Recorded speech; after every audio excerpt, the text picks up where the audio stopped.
Alright, Dave, I'm ready to game. If you're a filthy mage and you're in my sights, you're dead. Whoa, kind of dark, Ted, for a satyr.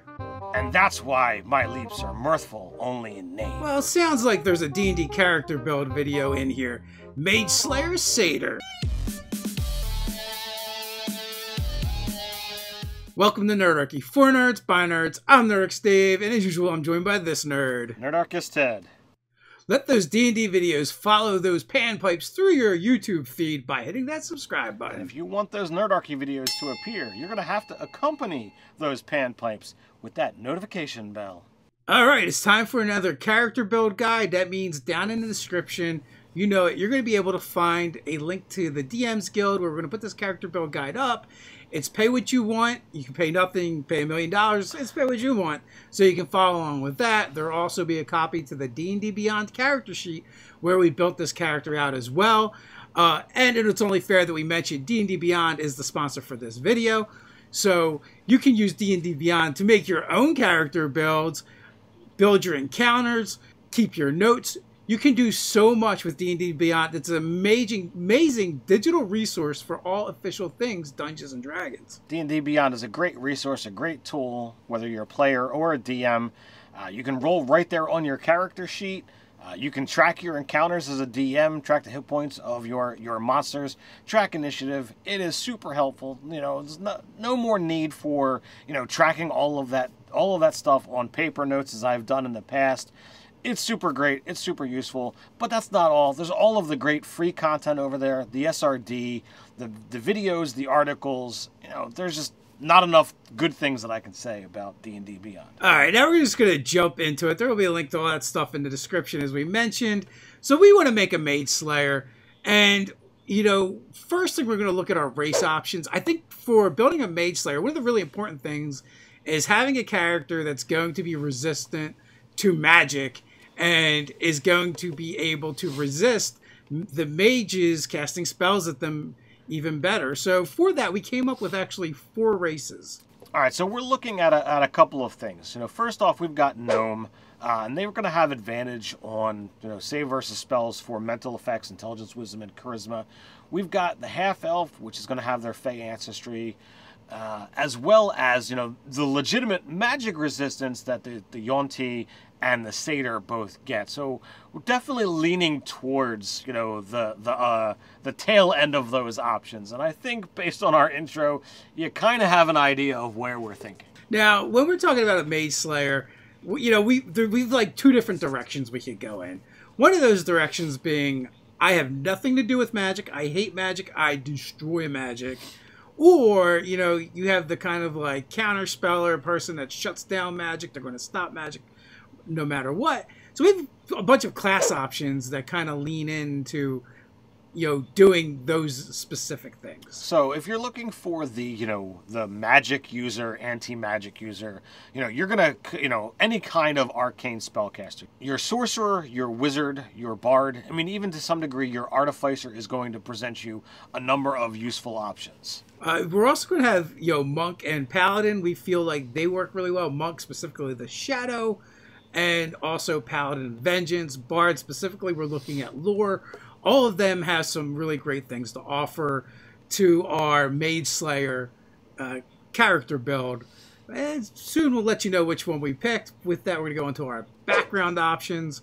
And for background, you know, I think Acolyte, City Watch, or Investigator would be fun. Focal Hero, Knight, Soldier, Urban Bounty Hunter. All of these could really work for that character that is all about hunting down mages and ending them, whether it's from, you know, an investigative kind of angle where you hunt them, or, you know, your specific type of knight or soldier that sets out to destroy them, or, you know, maybe you belong to a religious organization that has made it their business to take down mages. So when we're looking at this, you know, we wanted to make a character that was going to be fun, thematic, and to some extent, you know, evocative when we're going through the building process. So an Abjurer Wizard, single class, could be the best anti-wizard, Mage Slayer. You get access to a lot of magic, counterspell, dispel magic, and a number of, useful things right there. It's not as much fun to talk about. Here, take this one class, take this race, make sure you grab this feat, done. So we took that off the table, and we're like, we're going to go in another direction. We considered going with a Lore Bard and Vengeance Paladin together, but we've already done a character build for a Bard Paladin. So we're like, you know what? We're going to slide that one off the table as well. And I think we've got a very fun, thematic, and, powerful character to pull out for this one. All right. So with that, we'll go into the stats we chose, and then we'll start breaking it down, right? So for the physical stats, we have Strength 10, Dex 15, and Con 14. And we're looking at an Intelligence of 10, a Wisdom of 14, and a Charisma of 8. Now, with that, let's look at the race that we chose. I mean, we kind of hinted at it quite a bit in our opening there. We're going to go with the Satyr, which is going to give us Performance, Persuasion, Pan Flute. We get Muirthful Leap, Magic Resistance. We can ram people with our horns. So we get a lot of cool things that we're going to be able to use. But most important thing from that is that magic resistance is going to help us when dealing with those pesky mages.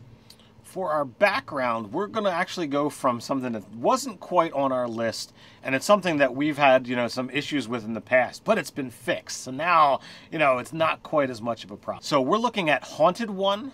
So this is actually going to give us Investigation and Arcana, both skills that we really are going to need for, going through what we're looking at. It's going to give us access to 2 languages, one common and one that's more rare or exotic. So we're going to choose Draconic and Primordial. We really felt like for a Satyr to be a Mage Slayer, some shit had to happen in their life. Something had to happen to make them go from this happy-go-lucky party animal to this grim, dark kind of character. And with that, we get a harrowing event from the Haunted One. A monster that slaughtered dozens of innocent people spared your life, and you don't know why. We love that. We cross out monster, and we're going to write wizard there instead. So, this, fun little change makes it like, all right, I despise those who, who are using this magic against, those unwitting, commoners and what have you. And, it makes for a very dark, very, dreary, grim character. But a lot of times, adds a lot of fun and flavor to the character as well. So with that, let's jump into the actual build itself. And, starting at level 1, where are we going to go? What class are we going to start So with? we did not put this one on the list because as we came up with this this concept, that wasn't one of the options. So we're actually looking at Rogue. And the reason is, rogues are sneaky. They can do a crap ton of damage. So why not get the drop on your enemies and kill them before they've even got the option of casting those spells? So level 1 rogue is going to give us some things: athletics, acrobatics, perception, stealth, and then we're going to take expertise, and we're going to take that in Arcana and investigation.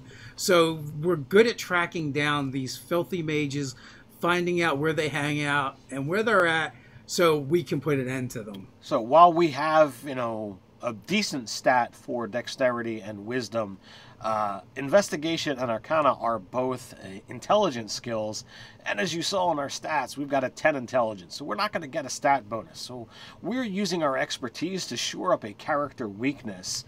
So this character, while they're not super bright, they've spent a lot of time studying to overcome, that weak point in their defenses. Now, level 2, we're going to take a level in Monk, which you probably didn't see coming, but that's where we're going. Or maybe you did see it coming because of that high wisdom score. That's going to give us unarmored defense and martial arts, which means we are never unarmed, and we never have to worry about being armored. Now, you're going to have to make sure that you, keep a weapon on you because, monks' natural attacks are not a finesse weapon. And therefore, they are not going to allow you to sneak attack. So make sure you've got a blade ready. You might be able to attack. You might be able to do some damage. But, you gotta cover your bases when you're looking to get those sneaks in.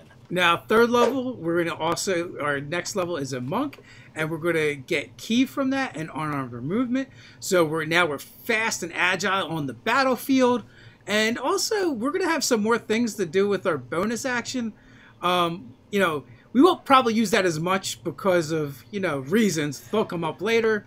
With that, we're going to jump to level 4. What's there, Ted? All right, so for 4th level, we're going to take 3rd level in Monk, and that's going to give us the ability to deflect missiles. Sadly, we're not deflecting spells at this point in time, but, you know, we're still going to be able to be pretty useful here. But we're also going to take Way of the Shadow, and this is going to be super helpful and fitting in with our more roguey options that we got playing on here. Yeah, that's going to give us Shadow Arts, and for 2 key points, we can cast Darkness, Silence, or Pass Without Trace. All of these are going to be super helpful for shutting down the mage. Many spells require you to see a target to cast, while the Darkness will hinder us. I think it's going to hinder the mage even more. Yeah, we've actually toyed around with, you know, looking at, you know, what happens in magical darkness, and the list of spells that say a target you can see is quite large, you know, so it's come up in games a number of times. So this is definitely, you know, more useful if you're willing to play around with it and experiment with it. Also, Silence for shutting that mage up. If you can't talk, you can't cast a lot of spells again. If you happen to do both, they're completely boned. And of course, Pass Without Trace is a great spell for sneaking around. So 5th level, we're going to take 4th level in Monk. This is going to give us Slow Fall, so you can be able to, you know, try to climb up that wizard's tower and, you know, sneak into the windows, you know, drop down from above if you have to. But then the key point is we are looking at, you know, we're getting our first ASI and we are taking Mage Slayer. Yes, we're not taking an ASI at all. We're going with the feat. How can you possibly be a Mage Slayer without the Mage Slayer feat? That's super sweet. 6th level, we're going back to Rogue for cunning action. So, you know, we've already had things we can do with our bonus action, but they cost us key points. Now we're going to have things we can do with our bonus action all the time for free. And 7th level, we're going back to Monk. So this is a super strong point that we've been waiting for a while. It's why we've put so many levels into Monk, and that's going to be Stunning Strike. Because you know what happens? If you stun your opponent, they can't cast spells. So pummel, pummel, pummel, pummel, pummel, pummel, pummel, stun, stun, stun. That's what we're looking at. Also, you're going to get extra attack. And in my mind, this particular monk, their Stunning Strike is definitely the Throat Chop. 8th level, we're going back to Rogue. We're finally going to be able to take our subclass for Rogue. And as you kind of guessed with what's going on, we're going to take Assassin.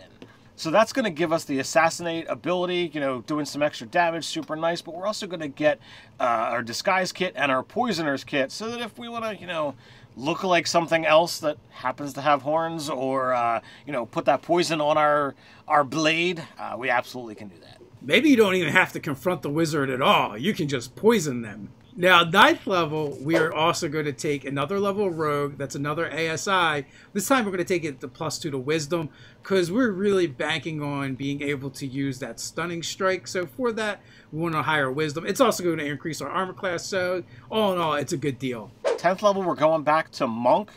And we're going to get Shadow Step as well as, you know, some more movement, and our fists are now considered magical. The important thing about Shadow Step is when you use it and you come out of it, you get advantage on that first attack, which is awesome if you happen to be, oh, I don't know, an assassin who gets sneak attack. So, you know, having the automatic advantage, even if they know you're there, the advantage is going to allow you to get that sneak. So that's the crucial point that, you know, you definitely want to be able to use those abilities. And let's face it, wizards are known for sitting around in dusty old libraries, you know, reading by the light of a candle. So there's plenty of darkness around, you know, when that happens for you to step out of. 11th level, we're going to take Rogue. We're going to get Uncanny Dodge. Uncanny Dodge, anytime you take damage, you can choose to use your reaction and take half damage from that damage source. Wizards have been known to cast some very damaging spells, so this is going to help us a lot if they hit us with something that we can't evade. 12th level, we're going to go back to Rogue, and here we're going to choose our expertise, and we're going to get perception and stealth so that we can stay as stealthy as possible and be able to know what's going around. Now, I didn't know if you saw the foreshadowing with the Way of the Shadow Monk I just laid down earlier, because we're going to Rogue again for level 13, and we're going to get evasion. So anytime we get to make a dex save, if we make that save, we take no damage, which is always good. Then we can save that uncanny damage for other things. So next we're going to go with Monk, and this is going to give us stillness of mind. This is going to allow us to shake off a charmed or frightened, effect that is, going on with us. Super useful and shuts down a lot of, spells that a wizard might be able to enact at us. Now, 15th level, we're going Rogue. We're going to get an ASI. We're going to take that Wisdom up again. This is going to give us an 18. But we're not through there. We're going to take another level of Monk to get another ASI, and we're going to pump that into Wisdom. This is going to bump us up to a 20, getting us max to where we're looking for, so that we've got the capacity to have our save DC for Monk as high as we possibly can, because we are banking on that stunning ability. Because if you're stunned, you're paralyzed. It's going to automatically give us advantage. It's going to automatically, give us that ability to sneak attack. Super useful, super helpful. But if you're paralyzed, you're not casting spells at me. So that's what we're looking for. All right, so the next 4 levels are just going to all be Monk. Just going to pick out some of the things that are going to be kind of useful and help us out. Unarmored movement improvements, great. You can run up walls, vertical surfaces basically, across water. We know wizards can cast spells. They're super mobile. They can get all over the place. This is going to help us get to them. Another thing that's going to be super useful is Cloak of Shadows. Dim light or darkness. Essentially, we become invisible until we, cast a spell, step into the light, or make an attack. But there's no limitation on it. It just happens. Then we round off this character build with an ASI, and that's a +2 to dexterity. All in all, I think this would be a fun character to play, and a little bit different than one might expect from a satyr. Absolutely. So, it kind of begs the question. We've got this awesome, this grimdark, satyr. How does a DM use this kind of character in an actual game? Man, this is one of the easiest ones we've ever done. They have a spellcaster in their party that needs to be murdered. Done. So, I look at this, and, we've got this, very happy-go-lucky race of satyrs. Well, what if, you've got the Sealy Courts, and they take satyrs and specifically, have them, have their situations cultivated to make this organization that is designed to bring down wizards. The pesky mortals are always meddling in Sealy and unseelie affairs. So what if, whether it's Sealy or unseelie, combined, and there's this just neutral sect of satyrs that are brought from both sides. They're trained, they're bred specifically for this killing of wizards and mortal practitioners, so that they don't mess with the land of Fae and Fairy. I was even thinking that this could be a particular satyr that's been groomed by a particular Fae, Archfey, and maybe they have a rivalry with another Archfey. So for sport, they send this particular satyr out to murder all of their warlocks. And they just take trophies. They one wizard ear for each one. Warlock ear for each one. I know we said this is a mage slayer, but warlock's close enough, I think. Yeah, you could do a lot of directions with it. It's any kind of anti-spellcaster, would really work. Even a divine hunter, would fall into this, because anything that can't move when they're paralyzed, does fall into the realm of purview for this thing's target. So it could be directed towards any particular thing that you're looking for. But I like the concept of whether it be an individual or an organization. It's fun, it's thematic, and it puts that typical happy-go-lucky satyr, on its side and says, all right, You know, we're going to have this thing be crazy. And, you know, maybe, you know, you take a different set of skills. Maybe you give this thing deception and it acts, you know, happy-go-lucky all the time. And, you know, maybe it doesn't dump its charisma, but has a decent score. And, you know, you take this thing so that it can walk around, you know, happy and joyous and until it's ready to strike. And then, bam, you know, out of nowhere, this thing attacks and just slaughters somebody. And before you know what's going on, you know, darkness appears out of nowhere. And this thing that no one expected to just attack and kill someone is just gone. Yeah, I think it could be fun and interesting, and your players are never going to expect the Satyr to be the assassin, you know, out there. I love the idea of this particular build, this particular character, this NPC is a hitman for the Fey Courts, and they specialize in magical problems. They're fixers, specifically for mages, wizards, sorcerers, warlocks, whoever needs fixing. So, you know, with that, what do you think of this build? Would you use it? Do you want another character build guide video?